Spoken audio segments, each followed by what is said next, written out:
Në ditët e sotme të dashur miq, kur flasim për fëmijët, kur flasim për problemet që mund të kenë fëmijët mes vete, mes komunitetit, në familje, ne gjithmonë japim lajme që na flasim për dhunën, për bullizimin, për problemet e natyrës së ndryshme dhe shumë pak flasim për atë se si ne mund të tejkalojmë këto probleme, cila është mënyra e duhur. Shpeshherë kërkohet thjesht një ndihmë nga psikologu i shkollës apo nga psikologu i familjes ose edhe psikologu i një qendre të caktuar.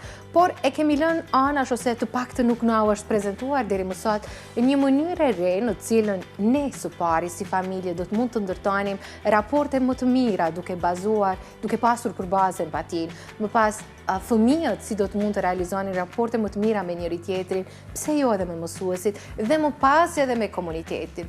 Nisur nga kjo, ne sot kemi ftuar në studio zonjën Lenora Maloku, e cila është psikologe dhe drejtoresh në organizatën GROK Kosova, të cilat në fakt po prezantojnë diçka të re sa i përket kësaj pjese.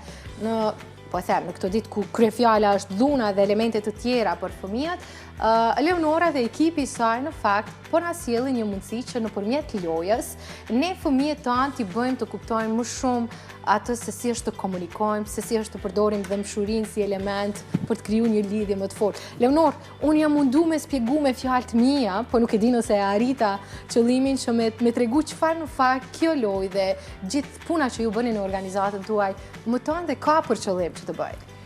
Fillimisht, faleminderit shumë për ftesën edhe mundësinë që ne kemi me prezantu GROK-un sot në emisionin e juaj. Përndryshe, aq mirë e shpjegove, e aq bukur e prezantove sa nuk di çfarë të them tepër, por si ka filluar GROK-u dhe si ka ardhur GROK-u në Kosovë. Në fakt ne nuk e kemi dizajnuar GROK-un, thjesht kemi marrë licencën nga një organizatë amerikane, ata kanë dizajnuar GROK-un, në fakt bazohet në komunikimin jo të dhunshëm, empatinë edhe dëgjimin aktiv, siç e thatë edhe ju.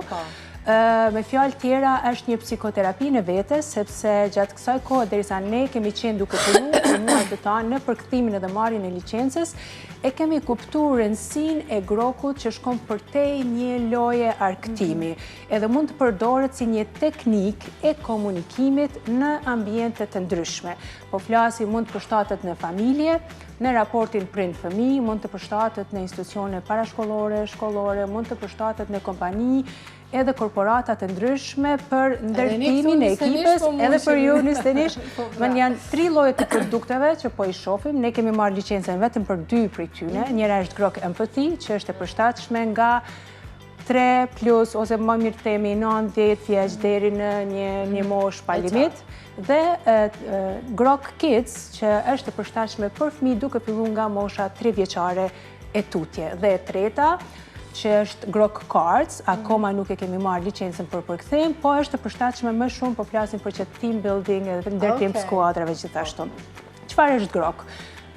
Vetë kuptimi i fjalës GROK do të thotë të shkosh thellë në diçka, të hysh në thellësi të diçkaje. Ka të bëjë me dëgjimin aktiv, edhe vetë produkti është i përban prej 2 llojet e kartave. Kartat e nevojave edhe kartat e ndjenjave. Kështu që gjatë kohës kur ti lun, edhe numri i lojtarëve mund të jetë pa limit, ke mundësi me dëgju tjetrin derisa identifikon ndjenjat e tij momentale, po në kohën tjetër me i taku edhe nevojat e tij në raport me ato ndjenja. Nisur nga puna si psikologe, Eleonora, së pari më pas si drejtoresh e organizatës, duat mbes tek ky misioni i parë që ju keni, psikologe. Sa ka nevojë fëmijët tanë nëpër shkolla, nëpër institucionet parashkollore, për lojrat të kësaj natyre, në kuptimin që të krijohet kjo lidhje atyre, që të lamanash ta zënë bullizimin ose probleme të kësaj natyre të cilat janë shumë aktuale tek fëmijët tanë, shoqërinë tonë në tërësi. Në fakt, njëra nga objektivat tona në mënyrë të veçantë derisa po e prezantojmë GROK-un, sidomos në për shkolla, kemi filluar me disa institucione private, parashkollore dhe shkollore, është që të targetojmë çështjen e bullizmit edhe dhunës nëpër shkolla. Gjatë kohës kur ne kemi qenë duke përkthyer GROK-un, kemi ardhur në përfundim që përveç lojës si loje, që mund të përdoret si play therapy ose si një terapi përmes lojës, që është shumë e përshtatshme në çfarëdo lloj ambienti, ne kemi mri me i dizajnu disa workshope edhe trajnime të veçanta që do i prezantojmë edhe në kuadër të Ministrisë e Arsimit dhe shpresojmë që në të ardhmen ne do të mund ta implementojmë si një program të veçantë në shkollat shtetërore. Se jo, ndoshta do të ishte një mënyrë e mirë që në këto lëndë zgjedhore që kemi në vend të bëshin pjesë e tyre. Mendoni që do të kishte, ose më mirë të riformuloj pyetjen, është e nevojshme që të kemi një pjesë të tillë të lojës, të këtyre elementeve që këtë rast janë në formë kartash, kur që mund të vinë elemente dhe forma kritikisht tjera. Kemi nevojë për to? Kemi shumë nevojë. Tani, kur flasim për grokun, kjo është një, thamë edhe më herët, teknik komunikimi për të ndërtuar çet lloj edukimi socio-emocional. Tani, Ministri e Arsimit edhe gjitha shkollet në kurrikulën e tyre e kanë në fakt edukimin socio-emocional si një strategji. Ajo çfarë groku mund të ndihmojë është që të ofrohet si një mjet praktik për të mrrijë një strategji të tillë, që fëmijët me mrrijë u eduku në aspektin e emocioneve të tyre, në aspektin social, në aspektin e komunikimit, në aspektin e dëgjimit, dhe ne besojmë që kur ka më shumë edukim në këtë aspekt, do të ketë më pak dhunë, do të ketë lidhje të shëndosha, edhe do ketë, hajde mos themi, do evitohet 100% bullizmi, po do ketë një reduktim, një hap pozitiv drejt reduktimit të bullizmit gjithashtu. Ne çfarë po inkurajojmë mësimdhënësit përgjithësi, sepse ofrojmë edhe trajnime për stafin edhe mësimdhënësit, që ata të dinë në mënyrën më të mirë të mundshme si me facilitu lojën e grokut. Se groku nuk është vetëm një lojë. Në fakt, nëse shef manualin brenda kutisë, ka më shumë se 20 verzione të ndryshme të aktiviteteve që mund t'i bësh ti përmes kartave të nevojave dhe ndjenjave.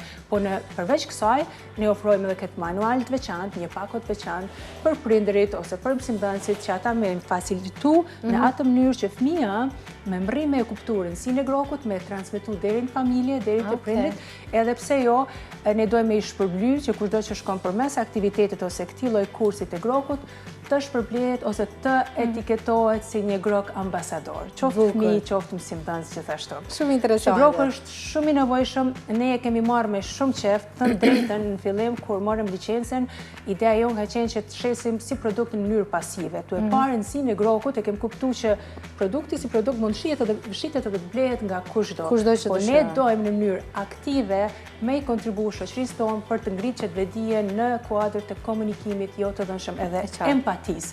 E përmendëm më herët si lancë zgjedhore.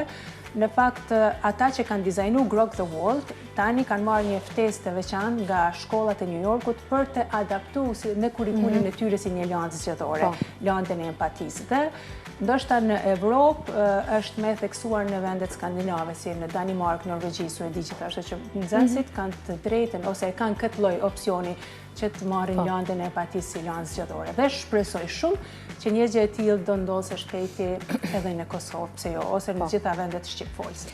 Ajo që është shumë e rëndësishme për këtë formë të lojës që po krijon lidhje gjithçka tjetër është që është e bazuar në dy nisma, në nismën që është kundër dhunës në komunitet, edhe këtij mësimi që të kemi më shumë empati për njëri tjetrin, më shumë dëmshuri, më shumë ndjenja për me shpjegu edhe si term. E keni vrejt që, ose më mirë të them, e keni kuptu që në fakt kjo lojë, kjo metode lojës, ka ndikim edhe tek fëmijët tanë, bazuar në ato që thatë se në disa shkolla private veç është aplikuar kjo lojë? Ne kemi fillu duke apliku në familjet tona, fillimisht. Une në mesin e nipave edhe mbesave të mia, edhe reagimi që ka marrë për tyne, duke përfshi edhe ata që janë ma introvertet mundshëm, qenë befasus, i jashtëzakonshëm, sinqerisht. Mas ne kemi zgjedhur disa projekt pilote, duke përfshi kopshte dhe shkolla private, e kemi ofruar si një aktivitet falas vetëm për të parë ndikimin edhe reagimin, feedbacki ka qenë i mrekullueshëm po ashtu, që në një farë mënyrë na ka dhënë neve çet lloj motivi me vazhdu tutje dhe me pa që okay, ja vlen me përkthy, me shtyp edhe me fillu me shit si një program gjithashtu. Që është e nevojshme, edhe gjitha reagimet, në fakt, ndoshta vlen përmendem gjithashtu që postimi i parë që unë kam bërë në Instagramin tim personal, shumica e reagimeve të Instagram im kanë qenë nanat. Po sepse kemi nevojë për ide.